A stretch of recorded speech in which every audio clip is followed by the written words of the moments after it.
So something new that I've been doing this year in 2023 is every music project that is coming in, I am mixing it in Dolby Atmos and Stereo simultaneously. So today I thought I would talk a little about why am I doing this and some of my approach, and then I'll show you some of the technical way of how I'm doing that in Pro Tools later. So if you're new to my channel, new to the website, new to me, my name is Dave Stagl. I'm a mix engineer based out of Atlanta, Georgia, and I get to work with artists and organizations all around the world, helping them make great music. You can find out more about me at my website, www.staglproductions.com. There you can see some samples of work I've done. There's also a lot of articles and things that I've written that are up at my other website, www.goingto11.com. So you can check those out and find more about me. But let's talk about Atmos. So why am I mixing everything in Atmos this year? Like, regardless of what my final deliverables are and the delivery requirements of my clients, I'm mixing everything in Atmos. So why am I doing that? Well, I mean, first off, I love working in immersive. I mean, I made a big investment in setting up my studio this way. I love the format. I love hearing music this way. I love creating music this way. So to me, it was kind of a no-brainer. I really wanted to work in immersive, and I like hearing it that way. It's more inspiring for me to work. So I love it, first and foremost. Another big inspiration for me has been Bob Clearmountain. And Bob has been mixing surround and stereo at the same time for, well over 20 years. I mean, a couple of years ago, he switched over and now he mixes Atmos and stereo at the same time. So as I was moving towards installing Atmos and getting that up and going, that was kind of always the goal in the back of my mind, was I want to be able to just work in Atmos and have that be usable for everything that I do, whether someone needs stereo or 5.1 or Atmos, whatever it is. I just want to be able to work in Atmos. Plus, I think immersive music really is the future of music. I think at a minimum, object-oriented workflows are here to stay for working in music production. To me, music production was kind of the last frontier of audio production to really get into object-oriented workflows. We've had them in film and video world for a long time. They've been in multimedia and gaming for probably even longer. So I've always felt like this is inevitably where everything is going to go towards, where we're really working more in terms of objects rather than channels, as we've traditionally been working on in music production. So I figure, it's always going to be good for me to work in Atmos and to work in that way as much as I possibly can. So what if the final delivery format is not going to be an immersive format? For example, I do a lot of music mixing for kind of social media releases and streaming, and not like iTunes, Spotify, Amazon releases, more YouTube kind of stuff, or Instagram, Facebook, those kinds of things.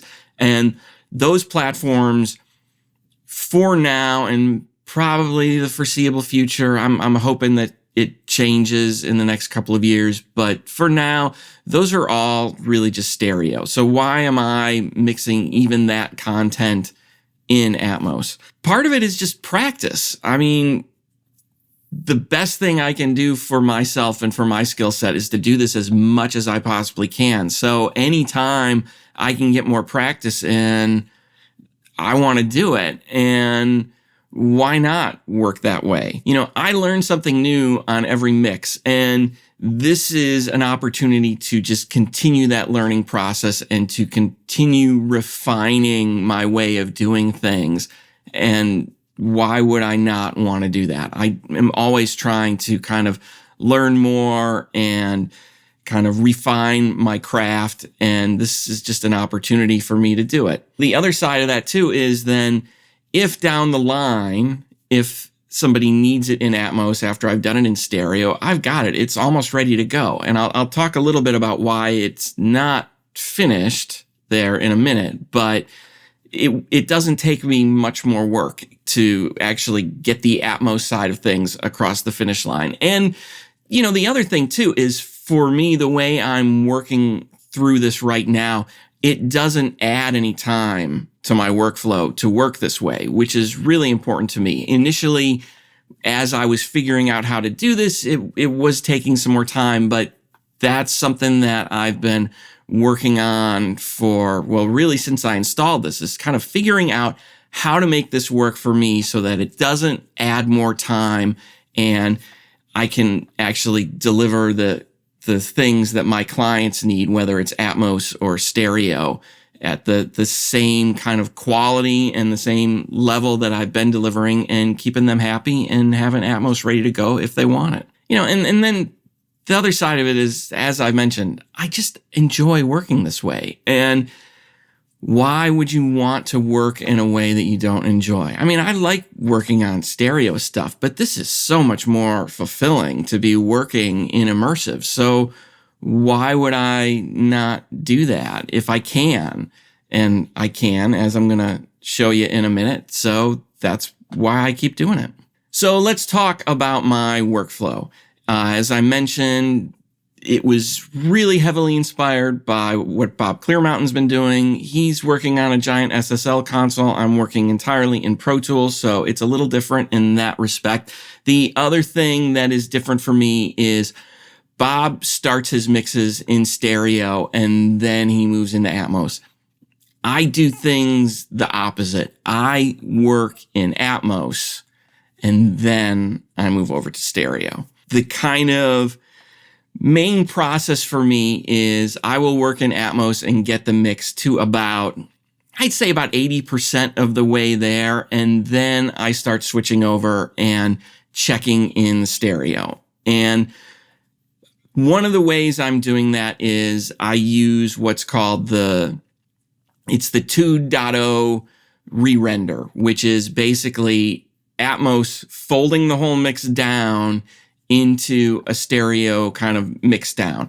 And I have on my monitor controller, I have a button that will go back and forth between the Atmos version and my stereo re-render. So I can go back and forth and check them both. I'll also, at that point, I will be checking things in my Auratones. I'll check the stereo version in the Auratones. I might check it on my laptop and just kind of see where everything is sitting.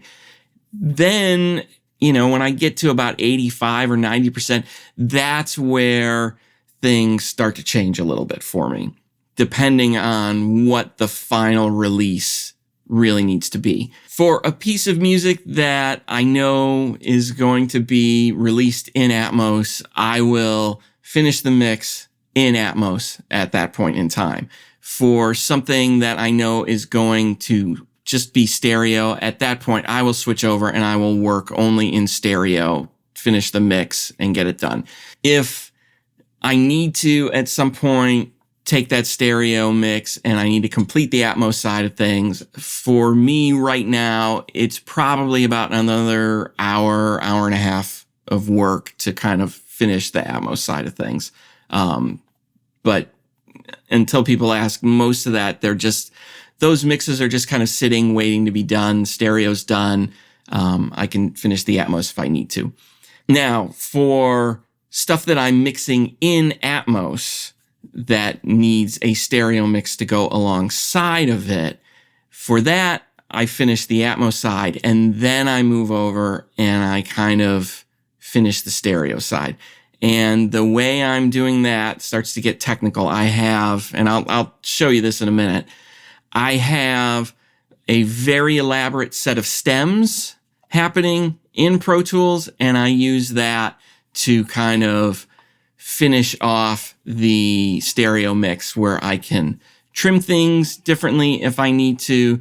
I can fix it so, maybe I have some automated panning going on the Atmos side that doesn't necessarily work in the stereo. I have ways of turning that off inside my stems so that doesn't apply, and I can finish the stereo version.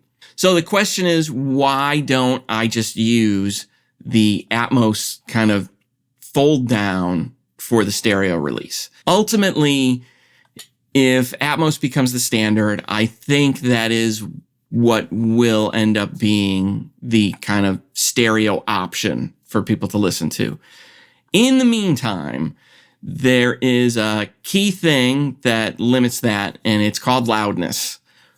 Right now, maybe the loudness wars are over, but in my experience, there are still expectations to deliver songs at certain signal levels and with a certain amount of dynamic limiting going on. And to do that, I don't like using the stereo fold down. I did some experiments last year with it, and it ended up being a lot more work on my end, because the basic thing that I have found is when I start putting the amount of limiting on a mix to kind of get it up to the sort of modern levels in 2023, that sort of neg 8 LUFS, neg 10 to neg 8 to neg 6 even. When I start taking the mixes and turning them up that loud, or I should say putting enough limiting on them so that you can get them that loud, what I notice is the balance. The balance starts to change. It's kind of inevitable. So what I can do is I can go into those stems and I can make some small adjustments to get the balance to stay where I want it, so that the vocal, so that the reverbs, effects, things like that, so they stay sitting where they were intended to sit when I did the Atmos mix. This way I can tweak the stereo side and everything translates, or at least it translates in a way that I am happy with it and that my clients are satisfied with. Something else I've been kind of messing around with a little bit is some of the placement of things in the Atmos field, in the immersive field. Sometimes because of where I'm placing things, the balance, at least where they're sitting in the immersive mix, it doesn't translate exactly the same when it folds down to stereo. It typically stays where I need it if I'm working in 5.1 or 7.1. So all the surround formats, it seems to work. But when I bring it down to stereo, sometimes things like, for example, the lead vocal, it will end up sitting back a little bit further than I'm really comfortable with. So again, that's another reason why I have all these stems. I can go in, I can just take that lead vocal, I can take it up a dB or two, or maybe even turn it down a dB or two, depending on what's going on. Half a dB sometimes is all it takes. I can just go in there and do it, put it through a mastering chain, check the balance. If the mix needs to go off to another mastering engineer, I can print it and it goes off. And again, it'll work better for them doing it that way. So now let me show you how exactly I'm doing this. I have my template open right now. This is my current mix template for doing everything in Atmos. And as you can see, I'm on version 7. It's mid-April right now, and I'm already on version 7. So this is changing a lot for me this year as I'm really kind of refining workflows, and I'll learn something new from somebody else, and it's like, I want to put that in my template. So I've got that ready to go. So that's part of my template. So first up, every input basically is feeding something for the Atmos side, and then there's the stereo side. So I've got this snare drum here pulled up. This would be my final snare channel. And right now I have my Atmos mix bed, which is sort of, it's kind of like an object bed. Well, it can be an object bed. Right now, it actually feeds the bed. But basically, any of the stuff that I would do, like bus compression, that I want to do more on the mix, that's happening on that mix bed. So the snare is feeding that. Then every input also feeds two auxes. The first one is this bus comp key. Now, what that is basically, it is a mono sidechain. It's basically my whole mix in mono, creating a sidechain signal that I can feed into a bus compressor. I typically use an SSL style bus compressor on my mixes. From what I've been able to tell and what I've been able to learn, the classic console SSL bus compressor, that G bus compressor, it was like all the channels are linked. They're not, it's not an independent left and right. It's all linked. It's all coming off of basically kind of a mono key, mono sidechain, internal sidechain, however you want to think about it. It's basically mono. So I just have this mono sidechain signal that I call, it's my bus comp key. Everything in the mix feeds that. The other thing everything feeds is it feeds a stem. So I've got snare stem, kick drum goes to a stem. You know, if I open up one of my reverb returns, those are going to a kit verb stem. So bass guitar, guitars, everything goes to a stem. And if I jump down to those, so I've got them all in a folder. You can just see there are a ton of them, lots of options in here. It just gives me a lot of flexibility. The other thing too is if somebody needs stems from me, most independent artists don't. Some of them ask for them nowadays. That's always been kind of a pain point for me, is printing stems, because it takes time to print a bunch of stems, and it takes a lot of extra work. And independent artists, I mean, let's just be honest, a lot of times their budgets, they don't have the budget to print stems. Like, it's that tight sometimes. So this was a way for me to kind of learn to incorporate this. A lot of this, I got this idea from Warren David up in Nashville. I know Mick Kozowski also has kind of his stems built into Pro Tools, and I just finally sat down. I looked at how Warren was doing it, and I said, oh, I'm going to steal that. So thank you, Warren, for opening my eyes to some ways of doing this. So I have all of these different stems. I don't use them all every time, but it's just options there, and I can route everything to those. And then those feed my stereo buses. So I've got my, this is just standard stereo mix bus. I've got a bus compressor on there. It has that bus comp key as the sidechain in it.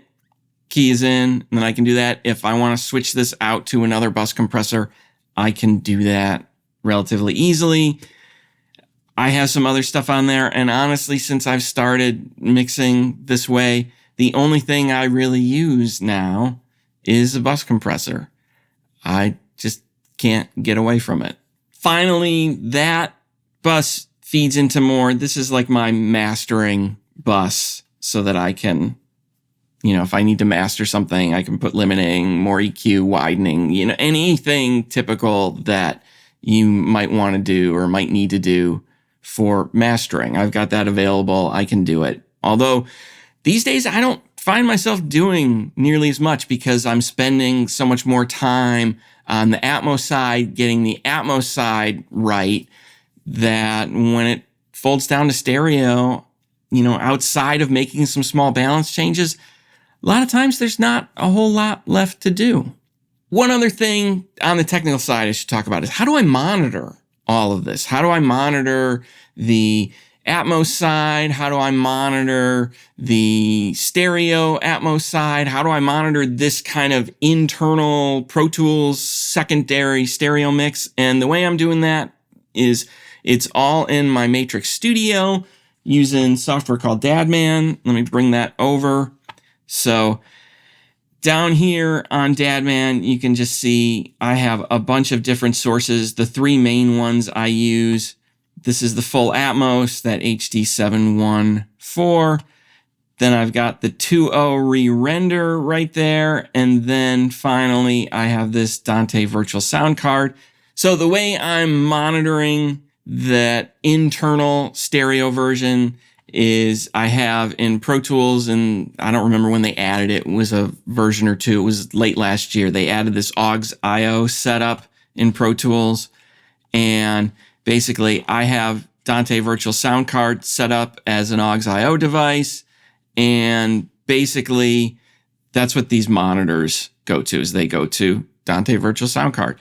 So Dante virtual sound card, as I showed, it shows up here on my Matrix Studio as an option, and I can just flip back and forth. And I actually have these all set up now.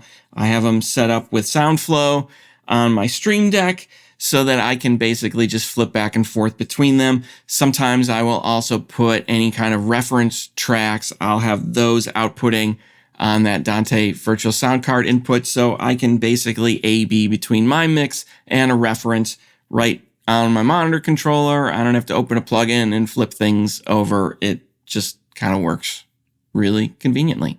So I hope you found that interesting, helpful. Maybe it gave you some ideas. If you have questions about any of this, maybe on the technical side of things or the approach, mindset, whatever it is, please leave a comment below. Maybe there's something that I didn't explain clearly or need to go into more detail for you. Leave a comment. I try and answer questions as much as I can. If you want to find out more about me, you want to hear some stuff I've done, you can visit my website, www.staglproductions.com. Got samples up there of stuff I've worked on. And I guess that's a wrap. Thanks for watching. I'll talk to you soon.